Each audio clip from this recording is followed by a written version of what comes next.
Hello student, welcome to the creator classes एटा।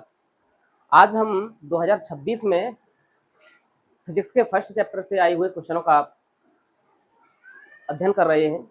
जो भी question 2026 में आए थे, इसमें हमारा सेट है 824 जीपी, 824 जीपी सेट है। इसमें फर्स्ट चैप्टर से जो क्वेश्चन आए हैं उन क्वेश्चनों को हमने यहाँ पर लिया हुआ है। आप देख सकते हैं यहाँ पर 3 न्यूमेरिकल्स, 3 ऑब्जेक्टिव क्वेश्चन थे जो कि इस चैप्टर से दिए हुए हैं।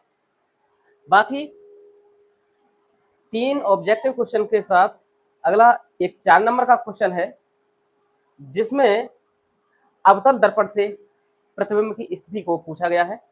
बाकी एक 5वां क्वेश्चन है प्रकाश के अपवर्तन के नियम लिखिए।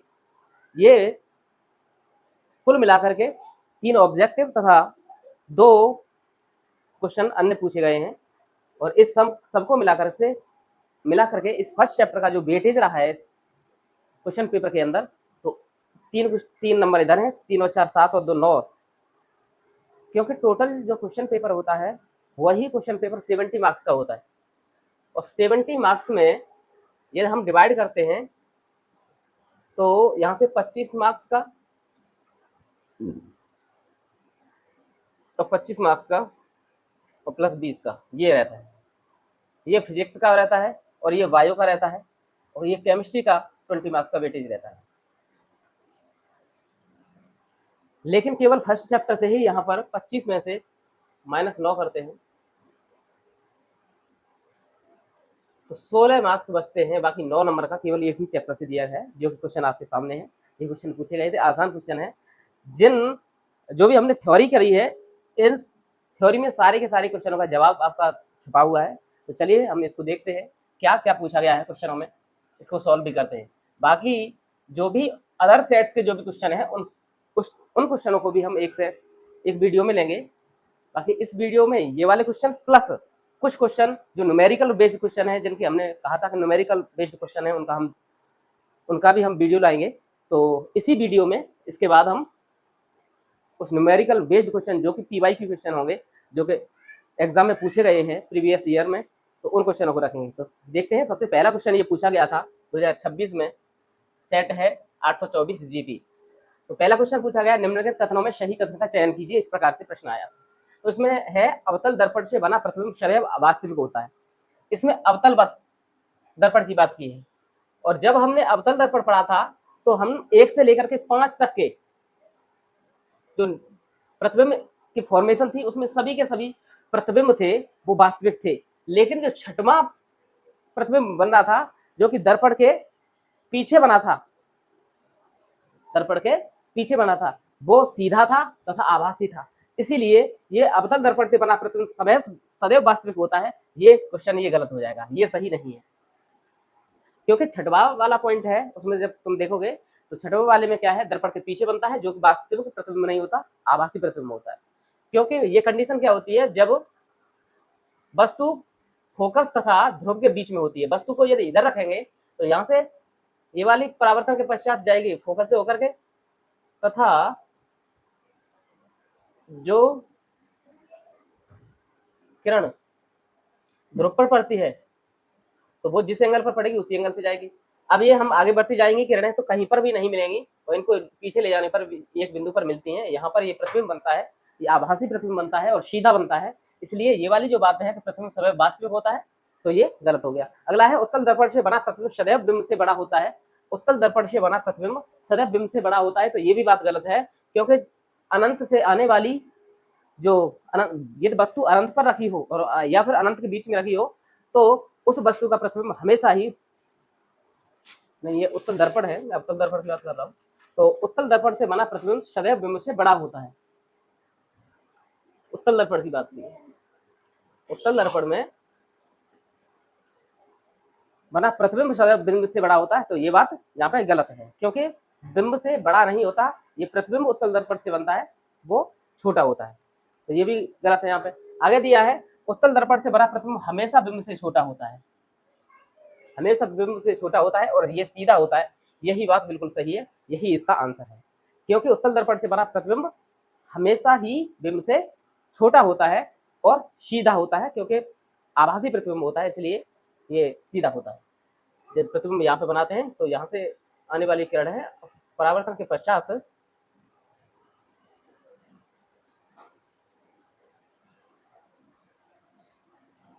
मुख्य अक्ष के समांतर चलने वाली किरण परावर्तन के पश्चात फोकस से जाती हुई प्रतीत होती है। ये इधर की ओर चली जाएगी, यहाँ से आती हुई प्रतीत होगी, और वक्रता केंद्र की ओर आने वाली किरण, वस्तु से वक्रता केंद्र की ओर जाने वाली किरण ये पुनः उसी माध्यम में वापस लौट जाएगी। तो हम यहाँ पर देखते हैं ये वस्तु यदि ए बी है तो इसका प्रतिबिंब ए डैश बी डैश वाला है, जो कि हमें दिखाई दे रहा है ये वस्तु से छोटा है और हमेशा वास्तविक होता है, और ये सीधा होता है। तो यही वाली बात ये सही है। आगे अगला पॉइंट दिया है, उत्तल दर्पण से बना प्रतिबिंब सदैव वास्तविक होता है। तो उत्तल दर्पण से बना प्रतिबिंब सदैव वास्तविक नहीं होता है, हमें पता चल रहा है ये प्रतिबिंब आभासी होता है, इसलिए ये वाला भी गलत है। तो इसका जो आंसर था वो ऑप्शन सी था। चलते हैं क्वेश्चन सेकंड की ओर। सेकंड क्वेश्चन में दिया हुआ है,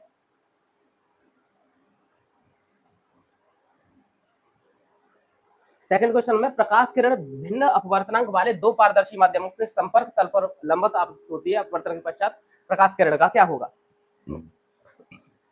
इसमें दिया है प्रकाश किरण भिन्न अपवर्तनांक वाले दो माध्यम, अपवर्तनांक इसका भिन्न है।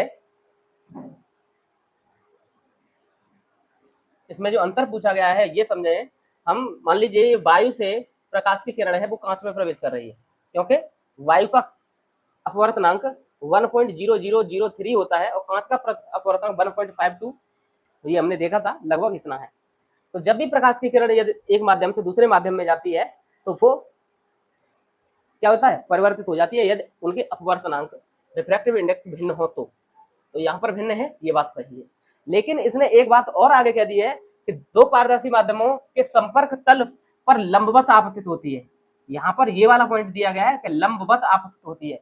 इसका मतलब समझिए कि प्रकाश की किरण ये बिल्कुल सीधी सीधी परपेंडिकुलर 90 डिग्री के एंगल बनाती हुई गिर रही है, और जब भी 90 डिग्री का एंगल बनाती हुई कोई प्रकाश किरण किसी भी एक माध्यम से दूसरे माध्यम में जाती है तो वो अपने पथ से विचलित नहीं होती है, लेकिन उसकी स्पीड कम हो जाती है।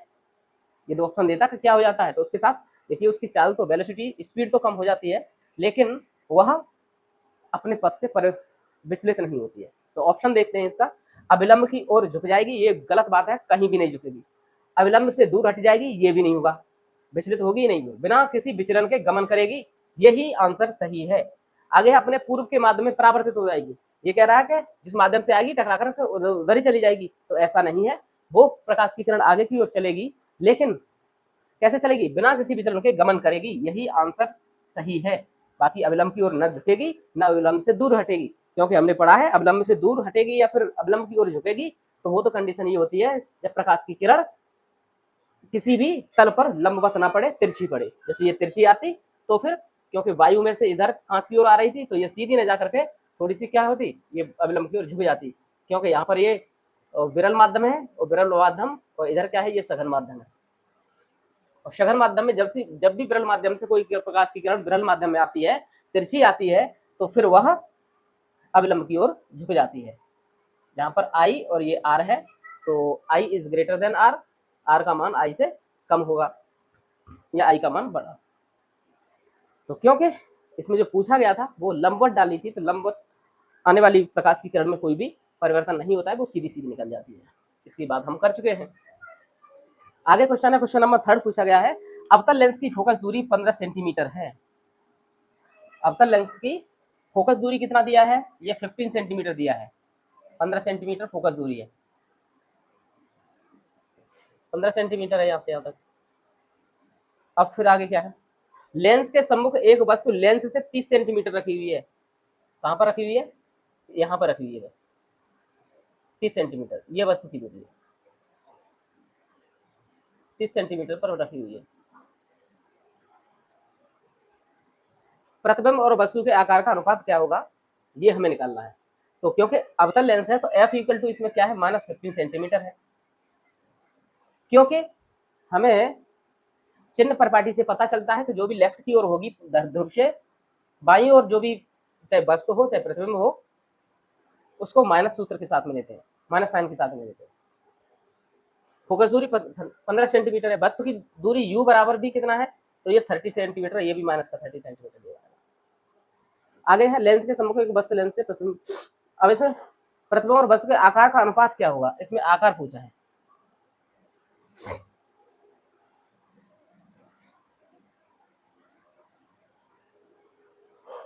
तो यहाँ पर हम देखते हैं कि जो प्रतिबिंब बनेगा परावर्तन के पश्चात ये वाली किरण है, ये फोकस से होकर जाएगी, और जो किरण, क्योंकि ये वक्रता केंद्र पर ही रखी हुई है, क्योंकि फोकस दूरी और वक्रता केंद्र में जो रिलेशन होता है वो क्या होता है,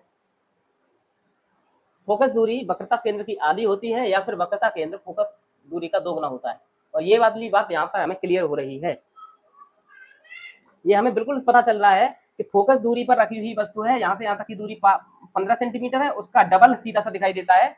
और जब डबल ये कंडीशन दिखाई दे, यहाँ से यहाँ तक ये 30 सेंटीमीटर है, तो इसका मतलब फोकस दूरी की का दोगुना क्या होता है, तो वक्रता केंद्र होता है। सीधी सी बात यह है, वस्तु जो रखी हुई है वक्रता केंद्र पर ही रखी हुई है।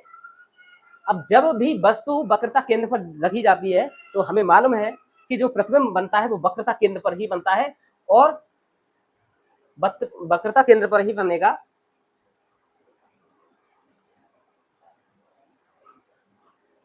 क्योंकि जो प्रकाश की किरण मुख्य अक्ष के समांतर है वो परावर्तन के पश्चात फोकस से होकर के जाएगी, और जो फोकस से होकर जाने वाली किरण है मुख्य अक्ष के समांतर हो जाएगी, ये आपस में कहां पर मिलेगी, वक्रता केंद्र पर ही मिलेगी। तो वस्तु के बराबर ही प्रतिबिंब बनेगा, बिल्कुल बराबर है, बस प्रतिबिंब ही और वस्तु की लंबाई भी बराबर है। तो क्वेश्चन किधर था ये हमारा, ये है वस्तु लेंस से प्रतिबिंब और वस्तु के आकार का अनुपात क्या होगा, तो प्रतिबिंब भी उतना ही बड़ा होगा जितना बड़ा वस्तु होगा। तो इसका जो रिजल्ट है 1:1, ऑप्शन नंबर डी हो जाएगा, इसमें से कोई नहीं है। क्योंकि जब भी ये कंडीशन होती है वस्तु रखी हो वक्रता केंद्र पर, तो वक्रता केंद्र पर ही नीचे की ओर इसका प्रतिबिंब बनता है, जो कि वस्तु के बराबर है। तो जितना लंबा वस्तु है उतनी ही बड़ा प्रतिबिंब बनेगा यहाँ पर। तो रेखीय आवर्धन होगा m=I/O। यदि हम देखते हैं तो क्योंकि I बराबर क्या है, O है, तो यदि हम O में O रख देते हैं, I की जगह पर O रखते हैं, जितना बड़ा ऑब्जेक्ट है उतना ही बड़ा, तो यहाँ से एक बार ये कट जाएंगे, 1/1 आ जाएगा। तो यहाँ से 1:1 का अनुपात निकल आएगा। तो ऑप्शन हमारा डी सही है। यहाँ तक ये ऑब्जेक्टिव 3 क्वेश्चन पूछे गए थे। आगे का जो क्वेश्चन है इसमें एक सारणी है और उस सारणी को पूरा करना है। अवतल दर्पण से संदर्भ में दी गई सारणी है, इसको पूर्ण कीजिए, ये आया था। बिंब की स्थिति है और फोकस और वक्रता, बिंब की स्थिति नंबर फर्स्ट है। इसमें हम देखते हैं जब बिंब की स्थिति है, बिंब को या फिर वस्तु कहेंगे, वस्तु कहाँ पर रखी हुई है, तो ध्रुव और फोकस के बीच में रखी हुई है। तो बनाते हैं हम इसको, कहाँ है ये ध्रुव है और फोकस कहाँ है, ये है। वस्तु यहां रखी हुई है, परावर्तन के पश्चात फोकस से होकर के जाएगी, और यहाँ से जो किरण ध्रुव पर पड़ेगी वो जिस एंगल से पड़ी हुई है उस एंगल से ही इधर की ओर चली जाएगी। अब ये यदि आगे बढ़ाते जाते हैं तो कहीं पर नहीं मिलेंगी, तो इसको पीछे हटाने पर ये एक बिंदु पर मिलती हुई दिखाई देंगी। तो ये छठवीं स्थिति थी इसकी, छठवीं वाली स्थिति है अवतल दर्पण की, वो वाली इसमें पहली बार पूछी है। प्रतिबिंब की स्थिति कैसी है, प्रतिबिंब के सापेक्ष प्रतिबिंब का आकार क्या है, तो बिंब से बड़ा है। प्रतिबिंब की प्रकृति कैसी है, प्रतिबिंब की स्थिति कहाँ पर है, मतलब प्रतिबिंब बनेगा कहाँ। तो यहाँ का जो ऑप्शन आंसर है इसका, प्रतिबिंब किधर बनेगा, तो ये प्रतिबिंब दर्पण के पीछे बनेगा। जो ए का आंसर है, यहाँ पर ए का जो आंसर आ जाएगा वो क्या है, दर्पण के पीछे, प्रतिबिंब दर्पण के पीछे बनेगा। आगे फिर वो कह रहा है बिंब से बड़ा होगा, तो हाँ बिंब से बड़ा है। यदि ए और बी यदि ये है तो ए डैश बी डैश ये होगा। प्रतिबिंब की प्रकृति कैसी, तो इस बी ऑप्शन में जो है इसका आंसर है प्रतिबिंब की स्थिति की ओर वस्तु से बड़ा है, ये तो दिया ही है। प्रतिबिंब की प्रकृति कैसी होगी, तो ये आभासी प्रतिबिंब होगा, वस्तु से बड़ा होगा, ये लिखा हुआ है, और ये प्रतिबिंब कैसा होगा, आभासी प्रतिबिंब होगा। तो इस बी ऑप्शन का भी हमें आंसर मिल गया है। अगले सेकंड पार्ट में इसका पूछा है फोकस और वक्रता केंद्र के बीच में रखी, जब भी वस्तु रखी जाती है फोकस और वक्रता केंद्र के बीच में, फोकस ये है, वक्रता केंद्र ये है। इन दोनों के बीच में वस्तु को हमने रख दिया है। यहाँ से जाने वाली प्रकाश की किरणें अपवर्तन के पश्चात किधर से होकर के जाएंगी, तो ये जाएंगी। और दूसरी वाली जो किरण है जिस एंगल से इधर जाएगी और उसी एंगल को बनाती हुई ये आगे बढ़ जाएगी। तो ये कहाँ पर मिल रही है,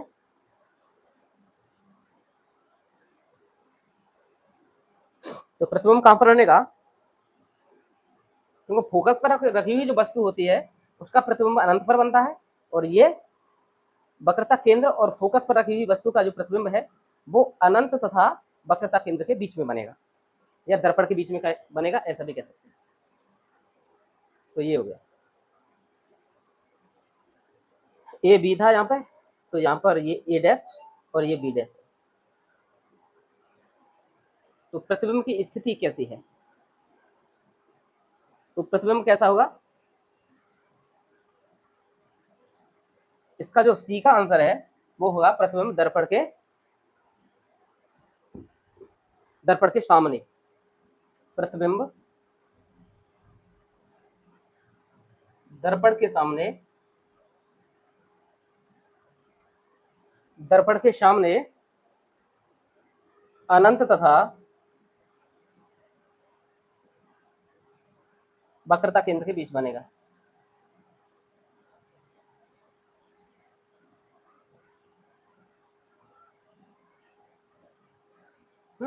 वक्रता केंद्र के बीच करेगा या फिर यहाँ पर दर्पण के बीच बनेगा, ये भी लिख सकते हैं।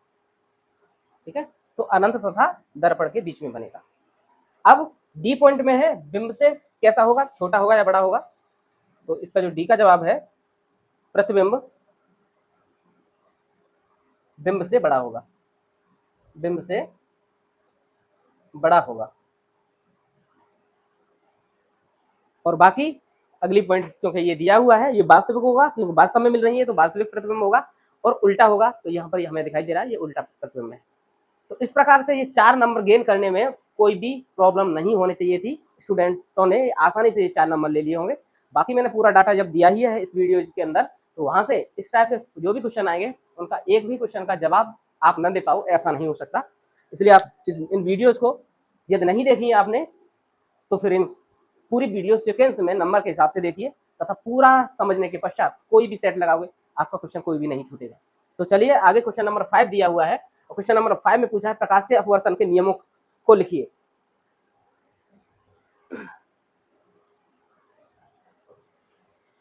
तो प्रकाश के अपवर्तन के नियमों की हमने बात की है वीडियो में, हमने अच्छे से समझाया था। प्रकाश के अपवर्तन के भी जिस प्रकार से परावर्तन के 2 नियम होता है वैसे ही प्रकाश के अपवर्तन के भी 2 नियम है।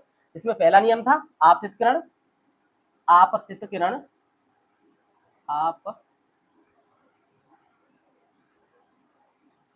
आपतित किरण, अपवर्तित किरण,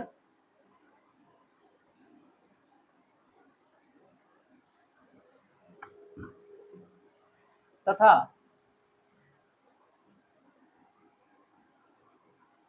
आपतन बिंदु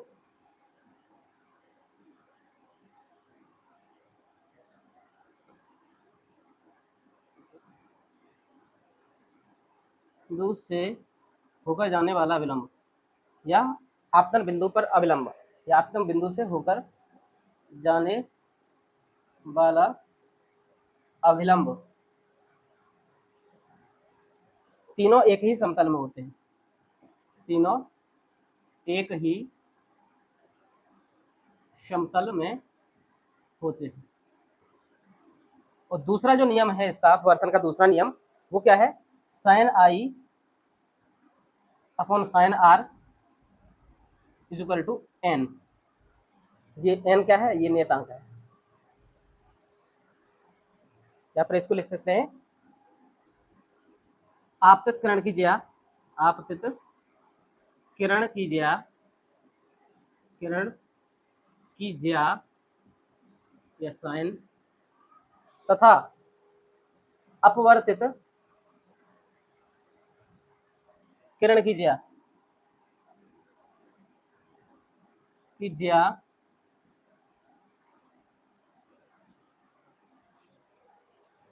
का अनुपात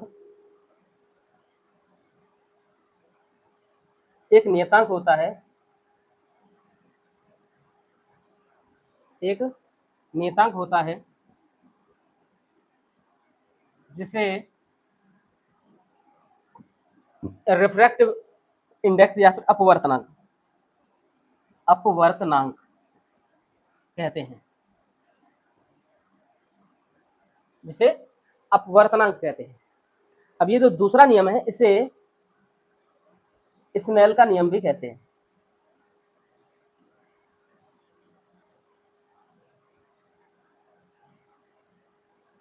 इस प्रकार से ये सारे के सारे जो भी क्वेश्चन हैं आपके पूछे गए हैं, इनका जवाब हमने लिख दिया है, तो आपने समझ लिया है। बाकी इन क्वेश्चनों का सबका जवाब आपका वीडियोज में भी मिलेगा, वीडियो को ध्यान से देखिए।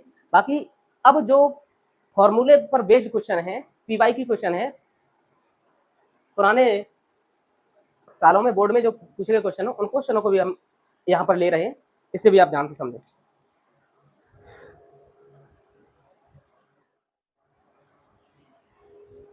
तो इसमें पहला क्वेश्चन दिया हुआ है, किसी वस्तु का वस्तु से बड़ा तथा आभासी प्रतिबिंब बन सकता है, लेकिन इसमें पूछा गया है किस दर्पण में बनेगा। वस्तु से बड़ा भी होगा और आभासी भी होगा। तो जब हमने बात की थी कि उत्तल दर्पण में हमेशा प्रतिबिंब बनता है, तो सीधा तो बनता है, इसमें कह रहा है आभासी बनेगा, और आभासी होगा तो सीधा होगा। तो आभासी तो बनता है, लेकिन हमेशा ही उत्तल दर्पण में जो प्रतिबिंब होता है वस्तु से बड़ा होता है। तो इसका जवाब है वस्तु से बड़ा प्रतिबिंब जो बनेगा वो अवतल दर्पण में बनेगा। क्योंकि अवतल दर्पण में जब भी वस्तु रखी जाती है फोकस तथा ध्रुव के बीच में, तो यहां से जो प्रतिबिंब मिलता है हमें फोकस तथा ध्रुव के बीच में रखी जाती है, तो इसका प्रतिबिंब हमें मिलता है वो वस्तु से बड़ा होता है और ये आभासी होता है। तो इस प्रकार से इसका जो आंसर है कि वस्तु से बड़ा भी हो और आभासी भी प्रतिबिंब हो, तो वो उत्तल दर्पण में ही है। क्रमांक नंबर 6 में जो हम बात कर रहे थे वहां पर रिजल्ट इसका दिया हुआ है। आगे क्वेश्चन पूछा गया है 2011 का क्वेश्चन, कौन सा दर्पण वस्तु से छोटा व आभासी प्रतिबिंब बनाता है। तो इसका जवाब ये होगा दूसरे वाले का कि उत्तल दर्पण। ये क्या, उत्तल दर्पण में वस्तु का छोटा तथा आभासी प्रतिबिंब बनता है। इस वाले दर्पण में जो भी वस्तु का प्रतिबिंब बनेगा वो दर्पण से, क्योंकि यहां से आने वाली प्रकाश किरण वर्तन के पश्चात इधर जाती है, और जो किरण ये मान लीजिए एफ है, यहाँ पर वक्रता केंद्र है, और इसमें दूसरी वाली जो स्थिति होगी, सॉरी, वक्रता केंद्र एफ इधर नहीं है, एफ तो इसमें ये होगा और वक्रता केंद्र ये है। वक्रता केंद्र की ओर आने वाली किरण है वो ऐसे आएगी और पुनः ही वापस लौट जाएगी। तो जब भी प्रतिबिंब बनेगा तो वो ध्रुव तथा वक्रता केंद्र के बीच में बनता है और उत्तल दर्पण में बनता है। तो दूसरे वाले प्रश्न का जो जवाब है वो उत्तल दर्पण है। आगे प्रश्न दिया है कि किसी 10 सेंटीमीटर फोकस दूरी वाले अवतल दर्पण के सामने 20 सेंटीमीटर की दूरी पर एक वस्तु रखी हुई है, तो वस्तु का प्रतिबिंब कहां पर बनेगा। 2011 में ये भी क्वेश्चन पूछा गया है। तो अवतल दर्पण है, ये बना लिया हमने अवतल दर्पण। फोकस दूरी जिसकी दी हुई है 10 सेंटीमीटर है,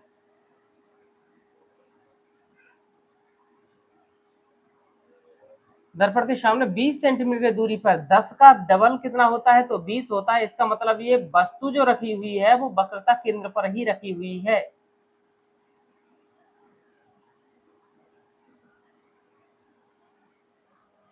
सामने 20 सेंटीमीटर की दूरी पर एक वस्तु रखी है, तो वस्तु का प्रतिबिंब कहां पर बनेगा, तो इसका प्रतिबिंब वक्रता केंद्र पर ही बनेगा, दर्पण के सामने ही वक्रता केंद्र पर बनेगा, क्योंकि फोकस से जाने वाली किरण परावर्तन के पश्चात मुख्य अक्ष के समांतर हो जाती है। तो ये दोनों मिलती कहां पर हैं, तो वक्रता केंद्र पर ही मिलते हैं। तो तीसरे का जो जवाब होगा वस्तु का प्रतिबिंब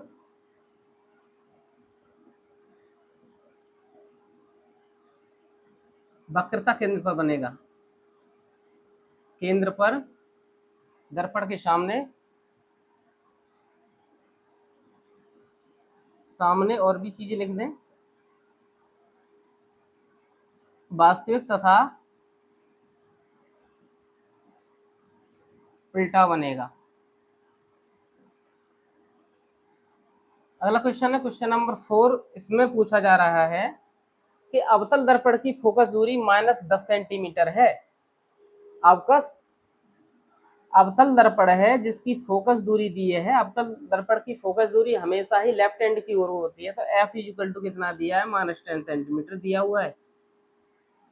आगे इसमें पूछा गया है फोकस दूरी -10 सेंटीमीटर, वक्रता त्रिज्या ज्ञात कीजिए। तो वक्रता त्रिज्या c बराबर क्या होता है, 2f के बराबर होता है। तो 2 into 10 is equal to 30 centimetre, 20 centimetre.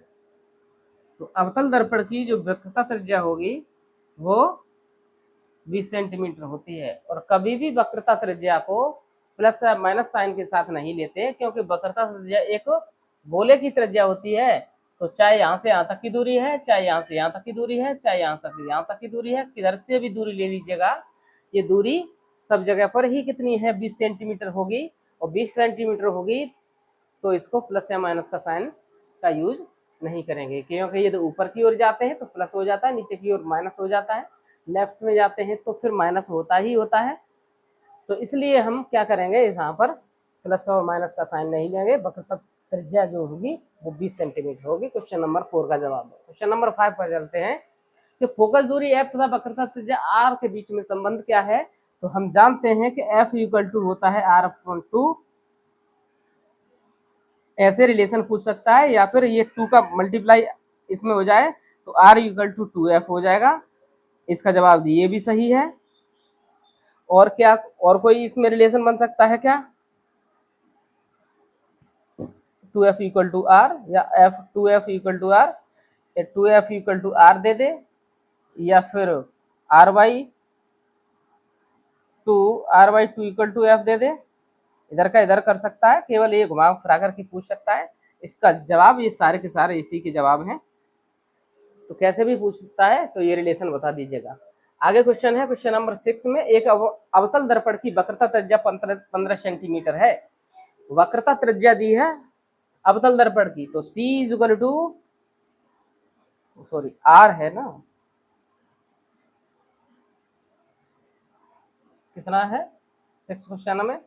तो वक्रता त्रिज्या इसमें दिया है 15 सेंटीमीटर है। निकालना क्या है, तो अवतल दर्पण की वक्रता त्रिज्या 15 सेंटीमीटर, इसकी फोकस दूरी कितना होगा, 2014 में पूछा गया क्वेश्चन है। तो फोकस दूरी जब भी निकालना है हमें किस दर्पण की, तो इसमें जो दर्पण दिया है वो अवतल है। अवतल दर्पण की हमेशा जो फोकस दूरी है तो f इक्वल टू r/2 होता है। r/2 निकालेंगे तो 15/5 2। तो यहाँ से जो f इक्वल टू आएगा माइनस का 7.5 सेंटीमीटर आएगा, क्योंकि अवतल दर्पण की जो वक्रता फोकस दूरी है वो ऋणात्मक होती है, ये हम जानते हैं चिन्ह परिपाटी से, क्योंकि इस लेफ्ट की ओर जो जाने वाले हैं वो नेगेटिव साइन के साथ दी जाएंगी दूरियां। तो क्योंकि फोकस दूरी इधर ही होगी यहाँ पे, इसलिए ये 7.5 सेंटीमीटर जो माइनस का होगा। अगला क्वेश्चन है क्वेश्चन नंबर 7 में पूछा है समतल दर्पण की फोकस दूरी कितनी होती है। तो समतल दर्पण की जो फोकस दूरी होती है वो कोई फोकस दूरी नहीं है, फोकस दूरी वक्रता त्रिज्या पर डिपेंड करती है इसके, क्योंकि ये सीधा ही सीधा है, इसलिए जो फोकस दूरी होती है समतल दर्पण की वो इनफाइनाइट होती है, अनंत होती है।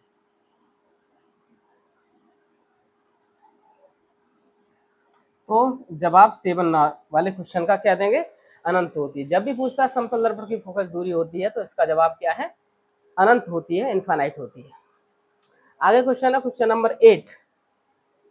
समतल दर्पण के सामने एक वस्तु दर्पण से 10 सेंटीमीटर की दूरी पर रखी हुई है, दर्पण से प्रतिबिंब की दूरी क्या होगी। तो जब भी समतल दर्पण की बात होगी तो दर्पण से दूरी जितनी प्रतिबिंब की होगी, वस्तु की दूरी होगी, उतनी ही दूरी पर प्रतिबिंब बनेगा, दर्पण के पीछे बनेगा। तो इसका जो जवाब है, यदि वस्तु की दूरी 10 सेंटीमीटर है तो प्रतिबिंब भी 10 सेंटीमीटर की दूरी पर ही बनेगा। ये क्वेश्चन पूछा गया है। आगे क्वेश्चन है, क्वेश्चन नंबर 9 की ओर चलते हैं। उत्तल दर्पण के सामने रखी वस्तु का प्रतिबिंब कहाँ बनता है? तो उत्तल दर्पण के सामने रखी, यदि उत्तल दर्पण रखा हुआ है और उत्तल, अब इसको मिटाई दे रहा हूँ, बहुत काफी क्वेश्चनों का जवाब हो गया इधर।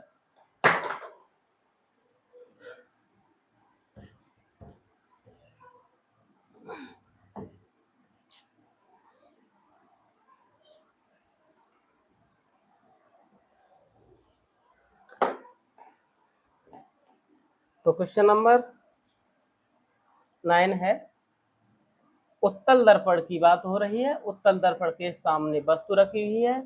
उत्तल दर्पण के सामने रखी हुई वस्तु का जो प्रतिबिंब बनता है वो हमेशा ही प्रतिबिंब कहाँ बनता है? दर्पण के पीछे बनता है, इधर बनेगा, क्योंकि यहाँ से आने वाली किरण एफ से होती हुई जाती हुई दिखाई देती है और जो वक्रता केंद्र की ओर जाने वाली किरण है वो इधर आती है, तो यहाँ पर इमेज बनता है।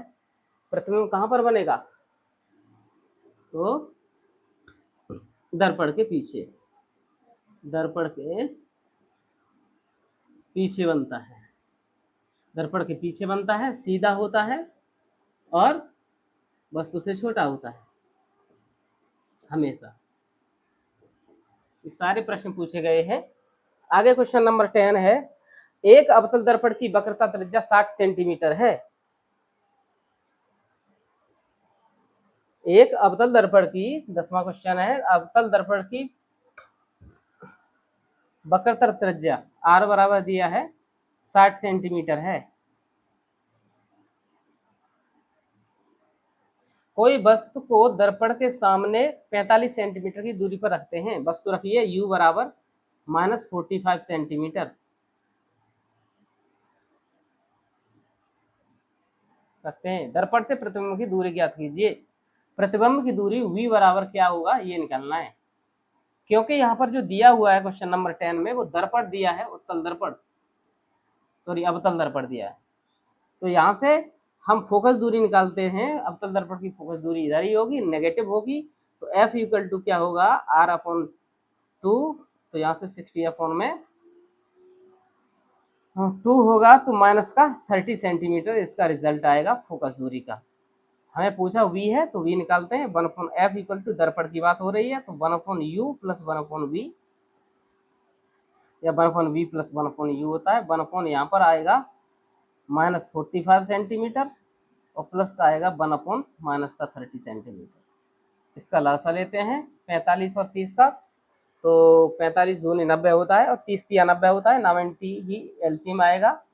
45 दूनी 90, 2 का गुणा 1 में करेंगे तो माइनस का ही 2 होगा, और यहाँ पर भी फिर माइनस का ही 30 तिया 90 माइनस का 3 होगा।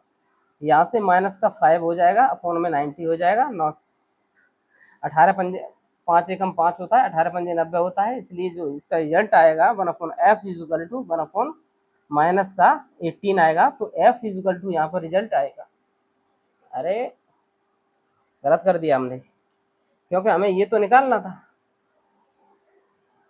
f तो इसमें दिया हुआ है, तो हमने क्योंकि कैलकुलेशन गलत कर दी है तो इसको सही कर लेते हैं। जो वैल्यू ही पुटअप हमने गलत कर दी है, तो क्योंकि हमें चाहिए क्या? हमें तो यहाँ से 1/v इक्वल टू v चाहिए, तो 1/f और ये इधर पहुंचेगा तो माइनस का 1/u हो जाएगा। अब वैल्यू रखते हैं, तो 1/v equal to 1/f, f की वैल्यू कितना है? तो ये माइनस का 30 है, और फिर माइनस का साइन लगा लेंगे, और फिर इसका 1/, में u की जो वैल्यू है माइनस का 45 है, माइनस का 45 है। यहाँ से माइनस और माइनस ये प्लस हो जाएगा, तो 1/30 है माइनस का, और प्लस का हो जाएगा 1/45। एलसीएम, इसका एलसीएम आएगा 90, तो 30 तिया का माइनस का साइन है, 30 तिया 90 माइनस का 3, और प्लस का यहाँ पर होता है 45 दूनी, तो ये प्लस का हो गया। माइनस का 3 है, प्लस का 2 है, तो 1 बचेगा, वो माइनस का होगा, अपॉन में आएगा 90। तो 1/v इक्वल टू जो रिजल्ट आएगा 1/- का 90, तो v का वैल्यू आएगा यहाँ से 90 डिग्री, सॉरी 90 सेंटीमीटर। तो इस प्रकार से हमने इसका रिजल्ट निकाल लिया कि दर्पण से प्रतिबिंब की दूरी क्या होगी। तो दर्पण से प्रतिबिंब की दूरी 90 सेंटीमीटर होगी। वस्तु यदि 45 सेंटीमीटर पर रखी हुई है, तो जो प्रतिबिंब बनेगा इसका वो यहाँ पर 90 सेंटीमीटर पर बनेगा। नेगेटिव साइन ये इंडिकेट करता है दर्पण के सामने होगा। दर्पण से प्रतिबिंब की दूरी ज्ञात कीजिए। तो दूरी यहाँ पर हो गई है कि कितनी आएगी, माइनस का 90 सेंटीमीटर दूरी होगी, जो कि दर्पण के सामने होगी। इस प्रकार से हमने क्वेश्चन नंबर 10 का भी जवाब पा लिया है। नेक्स्ट क्वेश्चन नंबर 11 क्या कह रहा है, इसको भी हम देखते हैं। क्वेश्चन नंबर 11 में दिया गया है कि एक उत्तल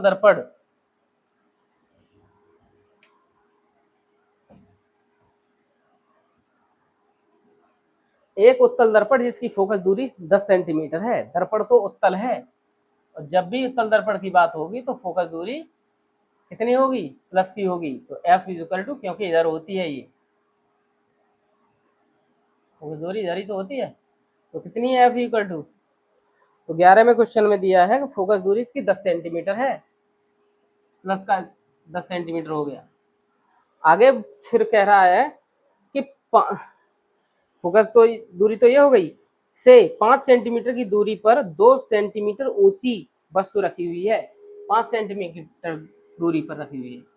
फोकस दूरी इसका कितना है, तो 10 सेंटीमीटर। तो वस्तु तो यहाँ पर रखी हुई है। हमेशा वस्तु जो रखी जाती है वो लेफ्ट हैंड की ओर ही रखी जाती है, तो 5 सेंटीमीटर दूरी ध्रुव से होगी। तो यहाँ से V की जो वस्तु रखी है तो U है, U बराबर कितना है, माइनस का 5 सेंटीमीटर। अब क्या कह रहा है, और 2 सेंटीमीटर ऊंचाई है, मतलब वस्तु की ऊंचाई है O बराबर कितना दिया है, 2 सेंटीमीटर ऊंचा है, सेंटीमीटर ही है, ऊंची वस्तु रखी है। वस्तु के प्रतिबिंब की दर्पण से दूरी तथा आकार भी ज्ञात कीजिए। वस्तु के प्रतिबिंब की दर्पण से दूरी क्या हुई, प्रतिबिंब की दूरी V बराबर क्या होगा, ये हमें निकालना है। क्योंकि दर्पण है इसलिए सूत्र रखते हैं दर्पण का, 1/F equal to 1/U plus 1/V, या 1/V प्लस 1/U, कुछ भी रख दीजिएगा, या पहले V रखें, चलो V प्लस 1/U है, ये है। क्योंकि लेंस में भी इसका यूज किया जाएगा, इसलिए हम V को पहले रख देते हैं, U के बाद में रखते हैं। अब हमें चाहिए क्या, हमें तो V चाहिए, तो यहाँ से हम निकालेंगे तो 1/V is equal to 1/F minus का 1/U होगा। वैल्यू रखते हैं तो 1/F की वैल्यू कितना है, 10 सेंटीमीटर प्लस का है, माइनस साइन लगाते हैं हम। U किसका है, माइनस का 5 सेंटीमीटर, और माइनस माइनस हम डायरेक्टली यहाँ पर प्लस कर देते हैं। ठीक है, क्या कर दिया हमने, माइनस का ये भी है और माइनस का साइन यहाँ पर भी है, और माइनस का प्लस हो जाएगा, इसलिए हमने ये कर दिया। लासा लेंगे 10 का 5 का तो 10 ही आएगा। 10 से 10 को डिवाइड एक बार, और 1 का गुणा 1 में करेंगे, प्लस का साइन ये लगा दिया हमने। 5 दूनी 2 एकम 2, तो यहाँ से रिजल्ट आता 2 और 1 3/10। तो 1/V की जो वैल्यू आई है वो 3/10 आया है, लेकिन हमें तो V चाहिए। तो यहाँ से ये तो V निकालते हैं तो 10 के बटे में 3 सेंटीमीटर